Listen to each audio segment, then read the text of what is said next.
It is certain that poverty has been a long pressing economic problem in the Philippines. It has been an aspiration of almost every administration to reduce and ultimately eliminate poverty. But unfortunately, not a single administration has achieved yet such a huge milestone in the Philippine history. How do we define poverty? According to PSA, poverty includes those Filipinos whose per capita income cannot sufficiently meet individual basic food and non-food needs. Additionally, the country has 19.99 million individuals living below the poverty threshold. This represents 18.1% of the population. The number of food poor individuals increased also by 1.01 million. This problem, encountered by most Filipinos, calls for the need to have the government take urgent action against the rapid increase of people living in poverty. The government then implemented several programs which were aimed at addressing this issue. Let me present to you the 5 Poverty Alleviation Program in the Philippines. First is the Pantawid Pamilyang Pilipino Program or 4Ps under the Aquino administration. It is a human development program of the national government that invests in the health and education of poor households, particularly of children ages 0 to 18 years old. The program gives households grants so long as they meet certain requirements, including keeping the children in school, having regular health checkups, and having parents or guardians attend family development sessions. Pantawid Pamilya Pilipino Program, the third largest conditional cash transfer program in the world by number of beneficiaries, is directly benefiting around 4.3 million poor households with 7.8 million children as of June 2020.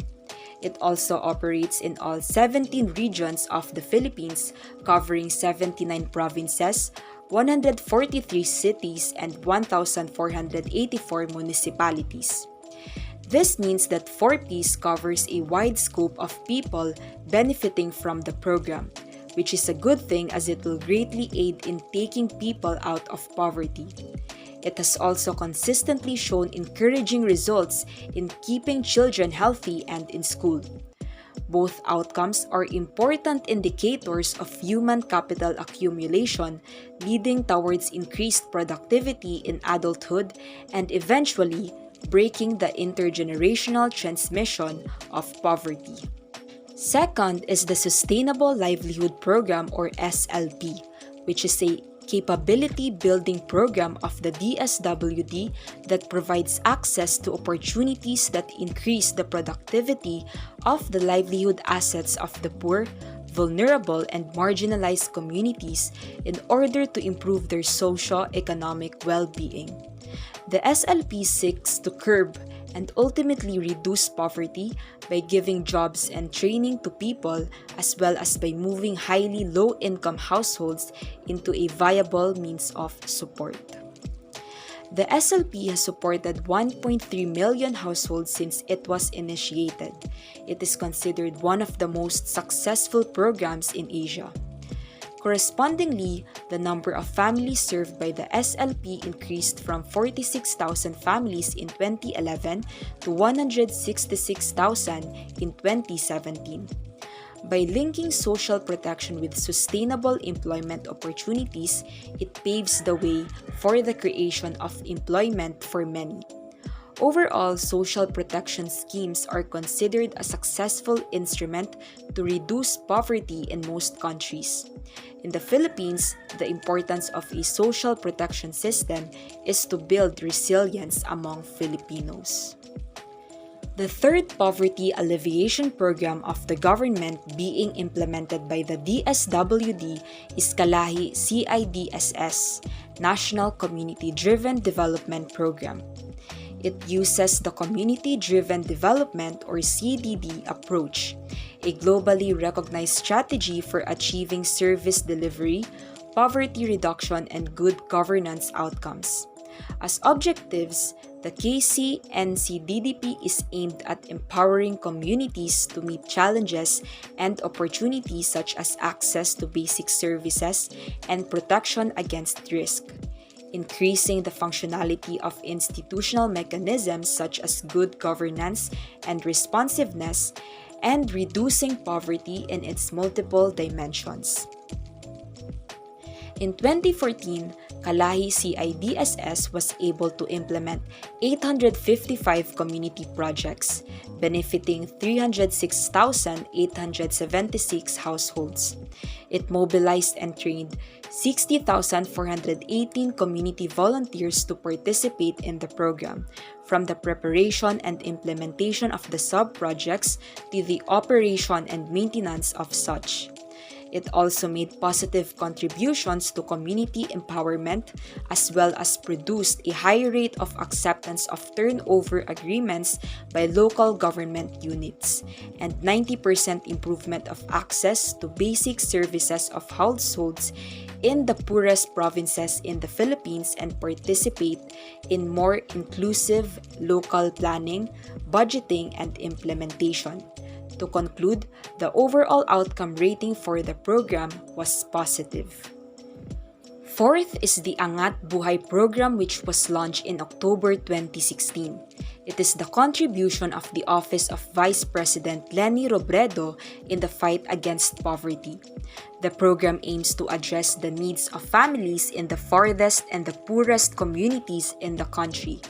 It reaches out to these areas by working with partners in providing interventions and mobilizing support through 6 key advocacy areas: food security and nutrition, universal healthcare, public education, rural development, housing and resettlement, and women empowerment.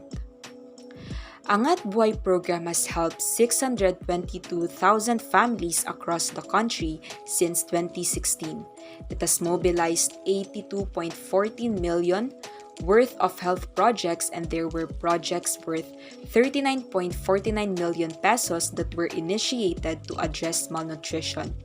A total of 15.39 million pesos worth of livelihood assistance was also turned over to fisherfolk, farmers, and many more. Overall, statistical evidences show that the Angat Buhay Foundation was able to effectively carry out its mission to serve and help the people by focusing on several key areas that will contribute in alleviating poverty. On July 1, 2022, Angat Buhay program was launched as an NGO. Lastly is the supplementary feeding program, the provision of food in addition to the regular meals to currently enrolled daycare center children. It aims to improve knowledge, attitude, and practices of children enrolled in daycare centers, parents, and caregivers through intensified nutrition and health education. Moreover, it targets to improve and sustain the nutritional status of all target children and refer to health units' medical and nutrition-related problems of children. Supplementary feeding program is implemented in response to the 2006 Family Income and Expenditure Survey conducted by the National Statistics Office, which had resulted that 11% of Filipino families had income that cannot buy the food needed by family members for nutritional well-being and health. These families can be considered as hungry and food poor. Therefore, through this program, it realizes the basic right of thousands of children to nutrition in the country, as it seeks to ensure access of the children to safe, nutritious, and sufficient food, and at the same time address their lack of nutritional needs. In conclusion, it is important that we recognize the government's poverty alleviation programs and do not discredit the good causes they serve. Because if the government continues to implement such programs, poverty may be reduced at a faster rate. However, it is also pertinent to realize that we cannot completely eradicate poverty through program implementation. Other issues in the Philippines, such as unemployment, Income inequality, malnutrition, and a lack of access to healthcare and education must be prioritized by the government. If these will be all addressed, then we can possibly achieve by 2040 the vision that we have for the Philippines, which is for Filipinos to enjoy a strongly rooted and comfortable life, secure in the knowledge that they have enough for their daily needs and unexpected expenses, that they can plan and prepare for their own and their children's future.